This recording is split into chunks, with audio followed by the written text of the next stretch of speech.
दिल को छू लेने वाली एक खूबसूरत दो भाइयों की कहानी। इस कहानी को सुनकर आप भी कहेंगे, वाह, इतनी प्यारी, इतनी सुंदर कहानी। चारों तरफ इतनी नफरत फैली है, अहिंसा है, उसके बीच ये कहानी आपको हंसाएगी। वो कहते हैं ना, दिल को सुकून मिलना। तो चलिए आपको भी इन दो भाइयों की नगरी में ले चलूं। पूरी कहानी सुने, पसंद आए तो वीडियो को लाइक, शेयर, कमेंट पक्के से कर देना। अगर अभी तक चैनल को सब्सक्राइब नहीं की है तो जल्दी से करें ऐसी कहानियां सुनने के लिए। 2019 की Tamil language movie the crow's egg, original name Kakka Muttai, director M Manikandan, IMDb rating 8.3। Chennai की एक झुकी झोपड़ी में दो भाई पेरियार और चन्ना अपनी माँ और दादी के साथ रहते हैं। सुबह खाने में एक सब्जी और चावल परोसते हुए दादी ने देखा कि पेरियार ने अपनी थाली से एक मुट्ठी चावल जेब में भर ली। इस बात से बेखबर उनकी माँ अपनी सास से बोल रही है, बच्चों के पति को जेल से छुड़ाने के लिए वकील 30,000 मांग रहा है, मगर थैली में सिर्फ 100 रुपए पड़े हैं। किसी तरह तो लिफ्ट मांग कर आज उनसे मिलने चली जाऊंगी। मगर सास अपने बेटे से नाराज है, उसने साथ जाने से मना कर दिया। इधर पेरियार भी चन्ना के साथ मैदान निकल गया, लेकिन बाकी बच्चों की तरह उनका ध्यान खेलने में नहीं बल्कि किसी और चीज में है। इसके बाद पेरियार ने अपनी जेब से वही चावल निकाली और एक ऊंची जगह पर रख दी। फिर पेड़ पर चढ़कर इंतजार करने लगी। उस पेड़ पर कौवे का घोंसला है जिसमें 3 अंडे हैं। जैसे ही कौवा का जोड़ा चावल खाने उतरा, इंतजार कर रहा पेरियार ने 3 अंडों में से 2 उठा लिए और एक वही कौवे के लिए भी छोड़ दिया। कितनी अच्छी सीख यहाँ हमें सीखने को मिलती है कि कम में संतुष्ट हो जाना। अंडों को खाकर दोनों भाइयों की खुशी चेहरे से झलक रही है, जैसे इससे लजीज चीज उन्होंने कभी खाई ही नहीं। इतने में उनकी माँ पड़ोसी के रिक्शे में सवार दोनों को लेने पहुंची। वो सभी बाबा से मिलने जेल जा रहे हैं, मगर बच्चों को बाहर ही रुकना पड़ा। पिता ने घर का हालचाल पूछा। माँ ने झूठ कह दिया, सास तो आना चाहती थी, मैं ही नहीं ले आई, बूढ़ी है, परेशान हो जाएंगी। फिर उसे जब बाहर खिड़की से बच्चों की आवाज आई, वो चिल्लाकर उनका हालचाल पूछने लगा और पेरियार चन्ना इधर बाहर से ही आवाज देकर उनका जवाब दे रहे हैं। उसे ये जानकर दुख हुआ कि जेल हो जाने से घर का खर्चा नहीं चल पा रहा, इसीलिए बच्चों के स्कूल छुड़वा दिए गए। अब दोनों बच्चे रेल की बिछी पटरियों पर से गिरे कोयले जमा करके बेचते हैं, उसी से घर का खर्चा चलता है। पेरियार अपने छोटे भाई को एक किनारे खड़ा कर मालगाड़ी से गिरे कोयले जमा कर बोरे में भरता है। जब उठाने लायक कोयले जमा हो जाते तो दोनों उसे बेचने बाजार की तरफ चल देते। 1 किलो का 3 रुपए मिलता है। पास बैठे चौकीदार भी उन्हें रोज यहाँ आते जाते देखता है। रास्ते में वो एक उन्हीं की उम्र के लड़के से मिला करते हैं जिसका नाम शिबू है। उसके पास ऐसे महंगे खिलौने हैं जो उन्होंने कभी नहीं देखे। शिबू और पेरियार दोनों की ही दुनिया इतनी अलग है कि दोनों को ही एक दूसरे को लेकर एक कौतूहल, जिज्ञासा है। अब दोनों भाई रास्ते में एक दुकान के बाहर लगे टीवी को खड़े होकर देखने लगे और घर जाकर माँ से एक टीवी ला देने को कहते हैं। माँ ने हंसकर टाल दिया। उनकी माँ भी एक बर्तन कटाई की दुकान में काम करती है। उसे परेशान देखकर उसकी सहेली बोली, 30,000 कोई छोटी रकम नहीं है, कहाँ से जुटाएगी? जाकर इस इलाके के मंत्री से बात कर, शायद कुछ हो। बात सुनकर वो वहाँ गई भी, लेकिन मिल ना सकी।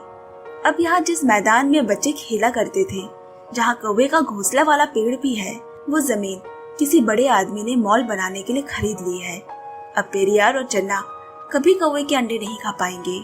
ये सोचते हुए मायूस होकर दोनों घर की ओर चल दिए। दादी और माँ को जब ये बात पता चली, दादी बोली, कोई बात नहीं, मंदिर के पास जो पेड़ है वहाँ भी तो कौवे अंडे देती है। मगर माँ दादी को बच्चों की तरफदारी करने पे नाराज होती है। अब कुछ दिनों में इलेक्शन नजदीक आने से सरकार घर घर पर टीवी मुहैया करवाती है, जिससे बच्चे तो बहुत खुश हो जाते हैं, लेकिन केबल कनेक्शन गैरकानूनी होने की वजह से वो कभी साफ टीवी नहीं देख पाते। फिर भी खुश है। ऐसे महीनों गुजर गए और एक दिन उसी कौवे के पेड़ वाले मैदान में एक पिज्जा की दुकान खुली। सारे बच्चे उस दिन वहां इतने खुश हैं जैसे उन्हीं की दुकान हो, मगर किसी को पेरियार और चन्ना की क्या परवाह, वो तो रास्ते में नंगे दौड़ने वाले बच्चे हैं। पेरियार और चन्ना ने वहां के लोगों को गोल गोल मोटी मोटी लजीज रोटियां खाती देखी। घर आकर भी टीवी में उसी का विज्ञापन दिखा रहा है। चन्ना के मुंह में तो पानी आ गया। वो माँ से बोला, माँ मुझे भी पिज्जा खाना है। माँ ने डांट कर चुप कराते हुए कहा, बाप जेल में है और इन्हें पिज्जा खाना है। दोनों बच्चे गुस्से में घर से निकल गए। वो मोड़ पर गए ही थे कि एक पिज्जा वाला वहां खड़ा दिखा। उसे मेन रोड तक जाने का रास्ता नहीं मालूम। पेरियार बोला, एक बार पिज्जा खोलकर दिखाओगे तो तुम्हें निकलने का आसान रास्ता बता दूंगा। कुछ सोचकर डिलीवरी बॉय ने पिज्जा का डब्बा उनके सामने खोला और उसे देखकर उनकी आंखें खुली की खुली रह गई और पिज्जा से आती लाजवाब खुशबू ने उनका मन अंदर तक ललचा दिया, जिसे वो देख तो रहे हैं पर खा नहीं सकते। फिर डिलीवरी बॉय ने तुरंत डब्बे का ढक्कन बंद किया और बताए हुए रास्ते पर बाइक मोड़ दी। पिज्जा खाने की कोई तरकीब निकालने के लिए वो पिज्जा के विज्ञापन वाले कागज लेकर पहले उस रेल के पटरी वाले चौकीदार के पास गए। उसने कहा, ये तो 300 रुपए का है, इतना तो तुम दोनों मिलकर एक महीने में कमाते होगे। निराश होकर वो एक दोस्त के यहाँ गए। उसने कहा, यहाँ पर जो नंबर लिखा है उस पे फोन लगाने पे वो तुम्हारे घर पे पिज्जा देने आ जाएगा। अब पेरियार ने फोन बूथ से पिज्जा की दुकान पर फोन घुमाया, ये सोचकर कि कल जो डिलीवरी वाले भैया मिले थे उनसे कहेंगे कि हम धीरे धीरे एक महीने में पिज्जा के पैसे चुका देंगे, मगर उल्टी तरफ से घर का पता, हाउस नंबर वगैरह पूछने लगे। उन्हें तो सिर्फ ये मालूम है कि वो मंदिर के पास रहते हैं। पेरियार ने घबराकर फोन रख दिया। अब घर आकर वो दादी से पता पूछने लगे, क्योंकि अगर माँ सुन लेगी तो बहुत डांटेगी। दादी को जब पूरी बात पता चली तो उन्होंने अपनी थैली से 20-30 रुपए निकालकर उन्हें दिए और कुछ सामान ले आने को कहा। आज दादी उनके लिए पिज्जा बनाएगी। चन्ना भागकर दुकान से टमाटर, प्याज, शिमला मिर्च ले आया। दादी चूल्हे के सामने पिज्जा की तस्वीर देखकर पिज्जा बना रही है और दोनों बच्चे बड़ी बेसब्री से पिज्जा के पकने का इंतजार। जब उन्होंने मुंह में एक निवाला लिया तो वो समझ गए कि ये तो पिज्जा नहीं है। पिज्जा ऐसा थोड़ी होता है दादी, कहकर दोनों पैर पटकते हुए घर से निकल गए। अब बच्चे जब दोबारा उस चौकीदार के पास पहुंचे, वो समझ गया कि ये बच्चे ऐसे नहीं मानेंगे। वो उन्हें गोदाम में रखे पुराने कोयले की ढेर पे ले गया और कहा, ये बेचकर तुम जल्दी पैसे जमा लोगे। बच्चों के चेहरे पे मुस्कान आ गई। अब वो दिन में 4-5 चक्कर कोयले की दुकान पे कोयला लेकर लगाने लगे और आते जाते उस दुकान को निहारते रहते। जैसे तैसे पैसे इकट्ठे हो गए और अब पिज्जा की दुकान के सामने खड़े हैं, मगर सिक्योरिटी गार्ड ने उन्हें डांट कर भगा दिया। दोनों मन छोटा करके वापस चले आए। उन्हें समझ नहीं आया आखिर उन्हें अंदर क्यों नहीं जाने दिया। उनके पास तो पैसे भी थे। चौकीदार बोला, क्योंकि तुमने मैले कपड़े पहने हैं, पाँव में जूते नहीं हैं। रात में सोते हुए दोनों भाई माँ और दादी को कहते सुन रहे हैं कि बाबा के वकील ने आज तक इतने पैसे लिए, मगर उनके लौटने की कोई आसार नहीं। पता नहीं कब तक देते रहना होगा। अब एक दिन शिबू उनके लिए पिज्जा का एक टुकड़ा टिफिन में लाया है, लेकिन पेरियार ने न खुद खाया न ही चन्ना को खाने दिया। वो बोला, मैं खुद अच्छे कपड़े खरीदूंगा और फिर उसे पहनकर पिज्जा खाने जाऊंगा, और उसके पैसे जुटाने में लग गया। एक दिन कोयला खरीदने वाला आदमी शराब पीकर सड़क पर पड़ा मिला। पेरियार और चन्ना अपने खिलौने वाली गाड़ी में उसे बिठाकर खींचते हुए घर ले गए। उसकी बीवी ने खुश होकर उसे 10 रुपए दिए। इससे वो बहुत खुश हो गए। उन्हें लगा कि इस तरह से भी पैसे कमाए जा सकते हैं। अब कोयला बेचने के बाद शाम को वो शराब के ठेके में खड़े हैं कि कहीं किसी को घर छोड़ने की नौबत आए तो उसके बदले में पैसे मिलेंगे। मगर पहला ग्राहक जैसे ही खिलौने वाली गाड़ी में बैठा, वो टूट गया। दोनों भाई सर पर पैर रखकर भागे। वो खूब इधर उधर से जल्दी पैसे कमाने की तरकीब लगाने लगी। एक बार तो गुजरने वाले ट्रेन के दरवाजे पर बैठे मोबाइल में मगन लोगों के फोन छीनने का भी ख्याल आया, जैसे झुग्गी झोपड़ी के बाकी बच्चे करते हैं। पर इन दो भाइयों में कोई बात तो है जो उन्हें बाकियों से अलग बनाती है, उनके मन की आवाज। और इसी आवाज ने उन्हें आज ये गलत काम करने से रोक लिया। एक सुबह दांत मांजते हुए चन्ना के दिमाग की घंटी बजी और बड़े भाई से बोला, शिबू का कुत्ता 25,000 का है, क्यों ना हम भी अपने कुत्ते को बेच दे। फिर क्या, सड़क की रुकी ट्रैफिक में कुत्ते को गोद में ले लेकर उसे बेचने की कोशिश करने लगे, मगर लोगों ने दाम सुन उन्हें डांट कर भगा दिया। भोले बच्चे, मालूम भी नहीं कि 25,000 कितने होते हैं। जब किसी भी तरह बात नहीं बनी तो उन्होंने तय किया कि अब वो मेहनत करके पैसे कमाएंगे। पेरियार लोगों के घरों तक पानी के मटके पहुंचाता और छोटा भाई 1, 2, 3 उंगलियों पर गिनता कि कितने मटके हुए। कभी वो दीवारों पे लगी पुरानी पोस्टर निकालने का काम करते, कभी सड़क पर इश्तिहार बांटते। अब तक कुछ 120 रुपए जमा हुए हैं और 80 रुपए होने पे पूरे 200 हो जाएंगे। फिर वो सिटी सेंटर में कपड़े खरीदने जाएंगे। कितना भोला मन है इनका, कितनी लगन है। अब एक दिन पैसे गिनने बैठे तो पाया कि 200 से 30 रुपए ज्यादा जमा हो गए और अगले ही दिन 20 रुपए बस का किराया देकर शान से बैठकर सिटी सेंटर कपड़े खरीदने निकले। पर जैसे ही वो मॉल के सामने पहुंचे, इतनी बड़ी इमारत की चकाचौंध देख उनकी हिम्मत नहीं हुई अंदर जाने की। वो घंटों बाहर बैठकर अंदर जाने की हिम्मत जुटाने लगे। तभी एक आदमी अपने 2 बच्चों के साथ ढेर सारी शॉपिंग कर बाहर निकला। उसके बच्चे पानी पूरी खाने की जिद कर रहे हैं, जिस पे आदमी बोला, ये भी कोई खाने की चीज है? कल जो फल मैंने लाए थे वो खाना। तभी उसे याद आया कि मोबाइल तो काउंटर पर ही छूट गया है। वो तुरंत लेने भागा। इतनी देर से सब कुछ देख रहा पेरियार उन बच्चों से बोला, मैं तुम्हें ये खाने के पैसे दे सकता हूँ, लेकिन इसके बदले तुम्हें तुम्हारे खरीदे कपड़े बेचने होंगे। बात बन गई। उन बच्चों ने नए कपड़ों का बैग उन्हें थमाकर पानी पूरी खाने में मग्न हो गए। एक प्यारा सा सौदा दोनों बच्चों में हुआ, जिसमें ये नहीं देखा गया कि किसे कितना ज्यादा मिल रहा है, बस एक दूसरे की ख्वाहिशें पूरी की गई। अब बस में ही कपड़े बदलकर पेरियार और चन्ना ठाठ से अपनी बस्ती घुसे। सारे बच्चों ने उन्हें देखते ही घेर लिया। अब वो पिज्जा खाने चले। आज तो उन्हें खाने से कोई नहीं रोक सकता। बाकी बच्चे उनकी वीडियो बनाने लगे, मगर आज भी सिक्योरिटी गार्ड ने उन्हें अंदर जाने नहीं दिया। शोर शराबा होने पर वहां का मैनेजर बाहर आया और पेरियार को एक तमाचा जड़ दिया, जिसकी गूंज उसके अंदर तक पहुंची। पेरियार और कुछ न कह सका। वो हिम्मत हारने वालों में से नहीं है, पर आज का धक्का जोरदार था। उसे वक्त लगेगा उभरने में। बड़े भाई को ये देख 5 साल का चन्ना को समझ नहीं आ रहा कि वो क्या करे। पेरियार रोता हुआ वहां से निकल गया। जब वो घर पहुंचे तो एक और मनूस खबर उनका इंतजार कर रही थी। दादी नहीं रही। दोनों भाई माँ से लिपटकर बहुत रोए। अब इधर अंतिम संस्कार के लिए पैसे कम पड़ गए तो पेरियार ने पिज्जा के जमाए पैसे दे दिए। कितनी अजीब बात है ना, ये पैसे किस काम के लिए थे और कहाँ खर्च हुए? दादी ने जरूर कुछ अच्छे कर्म किए होंगे, इसीलिए तो विदाई के समय उनके पोते की मेहनत के पैसों से वो विदा हुई। सारा काम खत्म हुआ।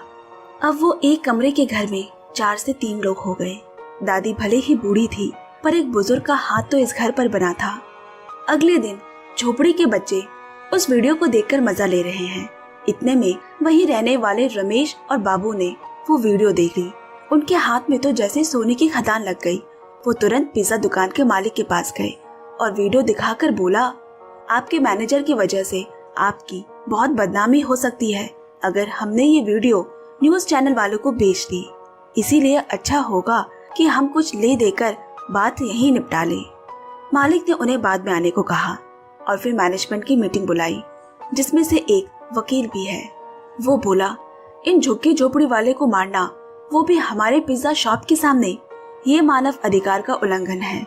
बहुत बड़ी मुश्किल में पड़ जाएंगे अगर किसी चैनल वाले को इसकी भनक तक लग गई।